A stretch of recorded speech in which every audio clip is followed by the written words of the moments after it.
Hi, I'm Jonathan Weinberg, and this is Drawing with Fountain Pens.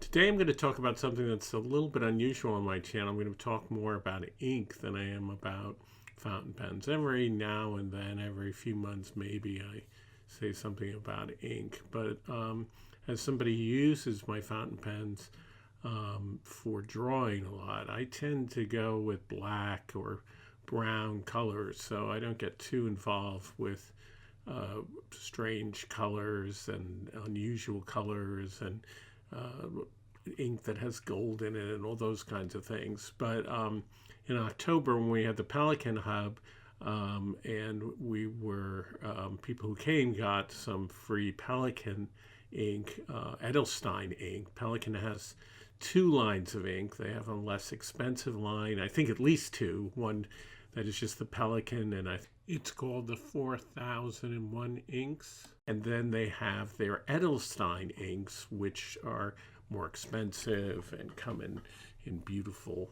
bottles, right? So this is one of the Edelstein inks. And then every year they have an ink of the year. I realized that the ink of this year is almost coming to the end, because it's now the last month of 2025. And if I'm going to talk about the ink of 2025 and also the pen that comes in this deluxe package, where you get a pen and you get the ink, I better do it now. Otherwise, I'll miss out, or you'll miss out.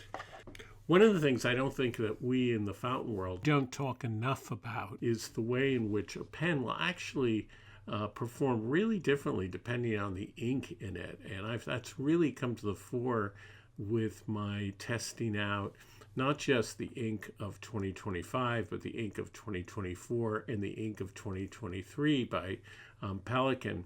I didn't go out of my way to get the ink of 2023, but that's actually the ink, Rose Quartz, which we got as free gifts at the Pelikan Hub. And so I did try that ink out. It's a beautiful color, and I think that's true of the 2025 ink. It's a very pretty color, but in fact, in their own pen, I didn't think it performed very well, meaning that the pens actually don't even write that great when you have the ink in them. And I think that's very interesting. And when I switched to Takisumi, which is an ink that has that flows very well, I'm not sure why that is, what they put in it, but it has a tendency to be very wet, and it has perhaps some kind of a lubricant in it, that the pens perform beautifully, but that when I put the Edelstein ink of this year and the Edelstein ink of 2023 into them, they didn't write very well. They were sort of scratchy, and I felt almost like I was writing with water. So that's interesting to me. So what I'm going to do is I'm going to just look at these different colors. I'm going to talk about the pens a bit. This is not so much a review of the M200 or the M205s that are a line of pens that are piston fillers. What happens, it seems, at least over the last few years, is that Pelikan pairs a pen with the ink of the year in this packaging, and although they don't call the pen of the year, that's the big difference. And I think this is meant to encourage people to collect these pens, and I really do like them in terms of their way that they can write. Let's say when they have certain kinds of ink in them, I think they write beautifully. So let's look more closely at the Apricot Achat ink of the year for 2025. The ink comes in a really beautiful bottle, and really makes you feel that you've got something of nice quality. They always make really nice gifts. It has the Pelikan, the baby chick on it, and it's very pretty, right? And I have it in the pen. Let's see if it writes. It's been sitting there for a while. No, it's coming out right. And this is a broad, and it's, I think you can see it's very light color. It is definitely apricot, but very light apricot. And when I write with it in this broad nib, it feels scratchy and kind of surprising, because Pelikan nibs on their basically on M200s, M400s, and then of course the M800, one of my most favorite pens, really my favorite pen, are amazingly smooth. But this skips. It really feels, it feels like you're writing with your nails almost. It's terrible, actually. So the ink is pretty, but it's very, very light. Actually, a few years ago, I got some of these books for color testing, and I was going to be very scientific about all this and really do a kind of collecting of the colors and keeping them in a book like this. And I do have a book like this somewhere with a whole bunch of colors, but for today I'm going to use a fresh one. But what's nice is I can take this and add it to my older book. And it's thick paper, almost like blotter paper, but really a lot like watercolor paper, I would say. And it's nice for testing. Has a bit of tooth to it. And a great way to test inks, particularly if you're at a pen show, is to use a glass pen or dip pen, because you can easily wipe it off. Excuse me. You can easily wipe it off. So I'm going to dip that in here and test this. This is Edelstein. The color of the year is the Apricot Achat, or Achat. It looks like Achat in English. I'm sure I'm pronouncing it wrong. And it is a kind of gemstone from Botswana that's supposed to have uplifting qualities.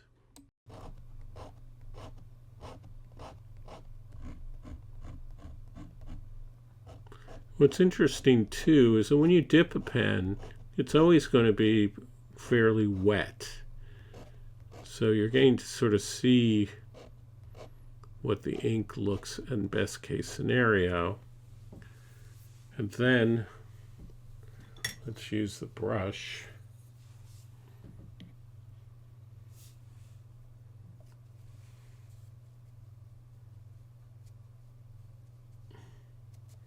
I have quite a lot of it on here. And you can see, let's make sure that, and you can see that it's pretty subtle color. So that no matter what pen you're going to use, fountain pen, this is not going to be a color that, at least I think, is appropriate for writing. So I don't know, I'm kind of surprised by this color, like why this would be a color that you would go out of your way to make the color of the year. So the point here is the 2024 color of the year, and this is called the Golden Lapis. So this is called the Golden Lapis. This was the color of 2024. And it doesn't have the same problems in terms of, at least when writing on regular paper, it's not as scratchy, it doesn't skip, seems fairly well lubricated. Now what's interesting about this color is that it has bits of gold. It's hard to see that when you're actually writing with it. This color, which is gorgeous, and it's very subtle.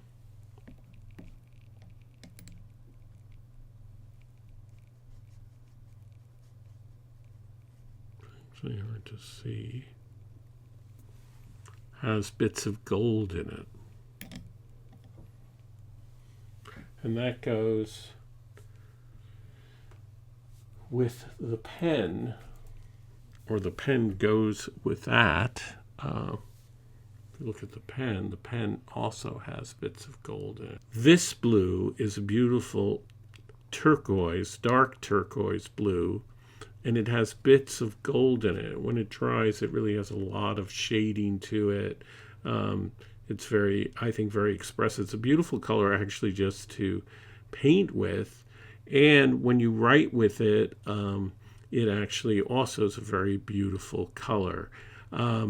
The thing about it is that a lot of people, collectors of pens, are very leery to put an ink in it that has little bits of gold in it because they're afraid that that is going to clog their pen. Actually, in terms of writing, I'm surprised at how easily this color flows in the pen when you write with it. However, I have to say that when I do write with it and use it in my journal, you don't really see that much of the gold. Maybe if you used a very thick pen, a stub, it would be more noticeable. So this is the color of 2024, and this is the apricot of today, 2020. Well, this year, 2025, and it is very pretty color. But as I at least feel that for writing, it's a bit subtle. Now, how does this all compare with the color of 2023? Put that down here. We'll try that. Now, 2023 was the color that I got for free as a gift. And I also got the Golden Lapis a gift last year. When you look at this color, which is called Rose Quartz in the bottle, it looks really quite dark and very red. So when you dip it, dipping it, so this is Edelstein or Edelstein, Rose Quartz. And here's the surprise. It's a kind of pink color, but when you use the color, it's not dark at all. It's actually rather light. And I realize that that is a kind of challenge with ink, because the color pink is really red and white mixed together. And when you paint with an acrylic, let's say, that is, the white gives it a kind of opacity, which makes it stand out, particularly when it's on a dark color. But with ink, you really have to do various things to make a pink. Either you dilute it. It's just difficult. It's hard to get a light red, pinkish color and yet also have it be a strong color.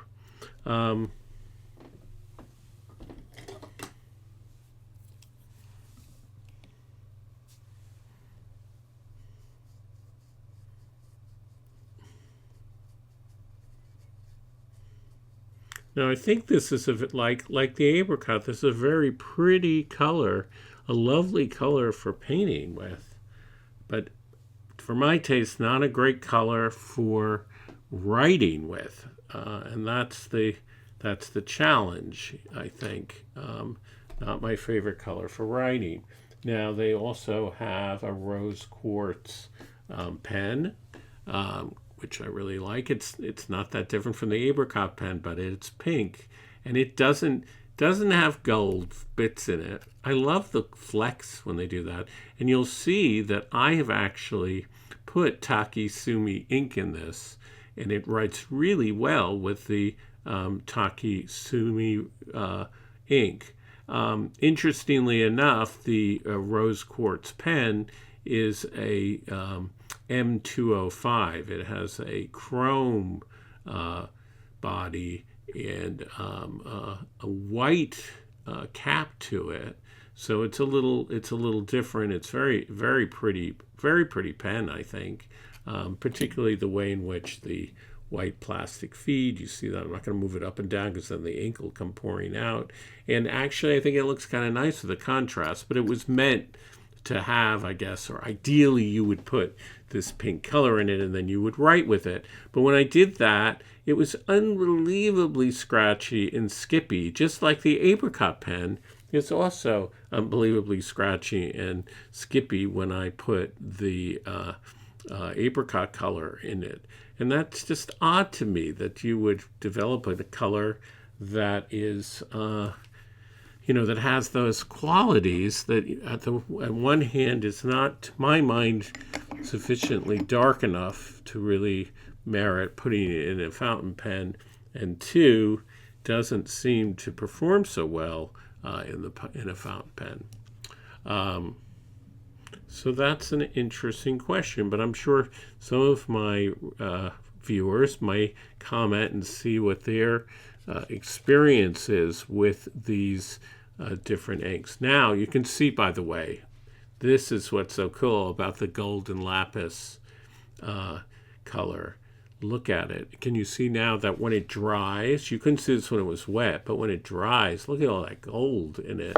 You don't see that when you actually write with it, but when you sort of pour it out like this, or I would imagine if you used a really thick stub nib, or obviously if you use a brush, you really see all this gold. And someone who does calligraphy and uses gold when they write would like that. However, the issue is, of course, that it's risky I think with a really expensive fountain pen, or certainly a vintage pen, to put flecks of ink that has these little flecks in them, because there is a tendency for them perhaps to get caught in the pen. Nevertheless, and it may be, or I think it's probable, that one of the reasons why the Golden Lapis ink actually writes so well is that being aware of the fact that they're putting these flecks of gold into it, that they have to put some kind of a lubricant in the pen to make sure that it all flows well.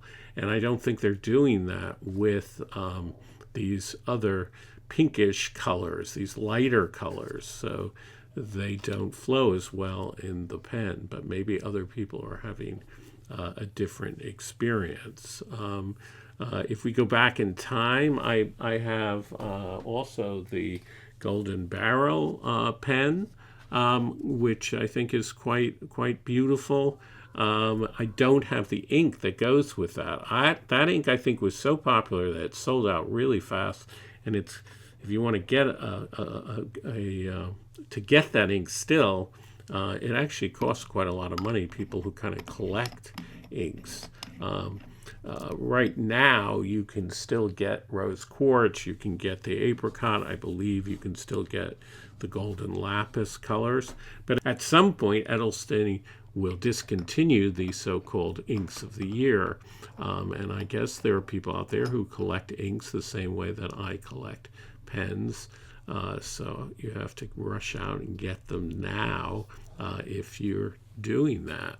So this is the Apricot Achat, which does, not only is it orange apricot, it does have a little bit of flecks of gold. It's really pretty pen. Love it, actually. And it looks really nice with the ink of the year in it.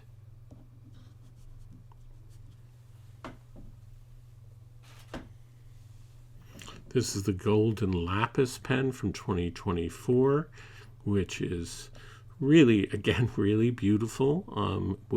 It's much more noticeable, the flecks of gold, and it has, again, the ink of the year, Edelstein Golden Lapis in it.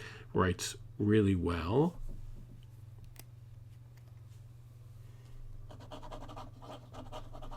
Very nice flow. I think even though these are steel nibs, they have actually a tiny bit of flex and a bounce to them. Very pleasant. You have to decide. They are a bit small. If you have big hands like I do, you may feel that they are not so comfortable. But I like them, actually. I don't mind the fact that the pen is this small.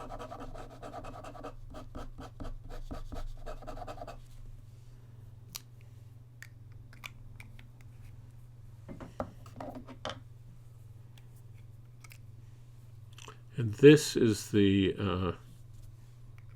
Rose Quartz pen, which is also very pretty. It doesn't have flecks of gold. I don't think so. No, it doesn't have the flecks of gold in it. It's interesting to compare these two pens, but a difference is that they made the plunger inside the piston, or the piston, I guess it's a piston.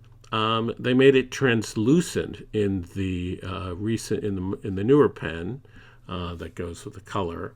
In this one, they really play up the fact that it is it's in there, and you can see the white of it. So that's kind of nice, the contrast. And of course, this is very contrasty because I don't have in it the Rose Quartz ink. I have the Taki Sumi ink, and with that ink, this writes really well, beautifully, very smoothly, and that makes a big difference. If you use an ink, this is very nice. If you use an ink that has some lubrication to it and you know is very wet, it's going to make a difference in terms of the smoothness of the nib. Very, very pleasant. This, by the way, is an M205. I don't know how they decide necessarily to, each year whether they're going to make the ink of the year fit a M200 or an M205 or something else. And it has a different cap. It has instead of having, well, here you have a clear pink cap on the Lapis, it's blue, and on this one it's not pink or Rose Quartz, it's white. I suppose that's more like quartz, and that goes with the piston that's white. So subtle differences, and that of course makes these pens more collectible, to have these kinds of subtle differences. I have some classic pens. This is an M205 with a kind of blue marble that presumably they're going to continue making for a while there is a sort of indication that they may only have done these different kinds of pens for a few years, and then they will discontinue them, while other pens within the M200 lines they do, like this one with gray. This is a really beautiful one. Again, so 205s have chrome and the 200s have gold, but these are all steel nib pens. They also make, I think I've reviewed this in the past, they also make these 205 pens that use highlighter ink in them. I think they're really beautiful pens. I don't think the highlighter really works very well in a fountain pen, because usually your fountain pen ink is not waterproof. So if you put highlighter over it, it's going to run. So I think its use is very limited. But what's great about these pens is they have very wide nibs, and they work really well as just nice pens with regular ink in them, and they're very, very pretty. And also, so as I say, with all these different pens, there's kind of enormous differences in price depending on when you buy it, who you buy it from, whether it's an import or whether it's bought by a dealer. And of course, if you buy it from an authorized dealer, it's going to have a warranty. So that's an interesting issue.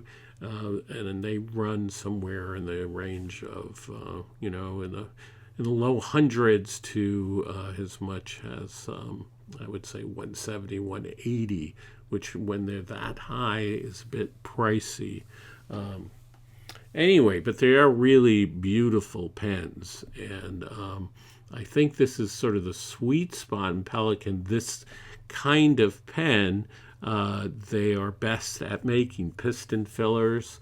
and they're more expensive pens. M800 and 1000 really are the same kind of pen. They're just bigger, and they use materials like brass and gold nibs, but they continue this sort of classic tradition, which I find is so appealing.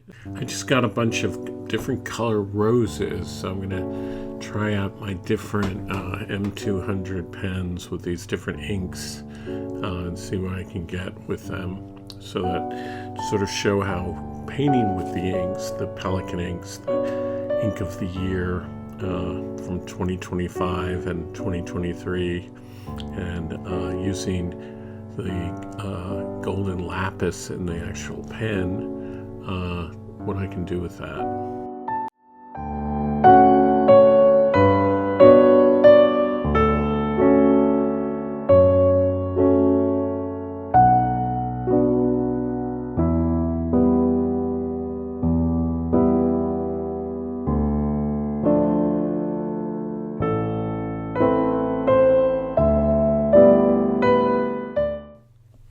So I hope this is interesting, and you will, if you go back into the history of my different reviews, you can go back and you'll see that there are reviews of various Pelikan pens and the differences between their different line, and not so many reviews about ink, but I hope this has been helpful, and if so, do subscribe, and I'll see you next time.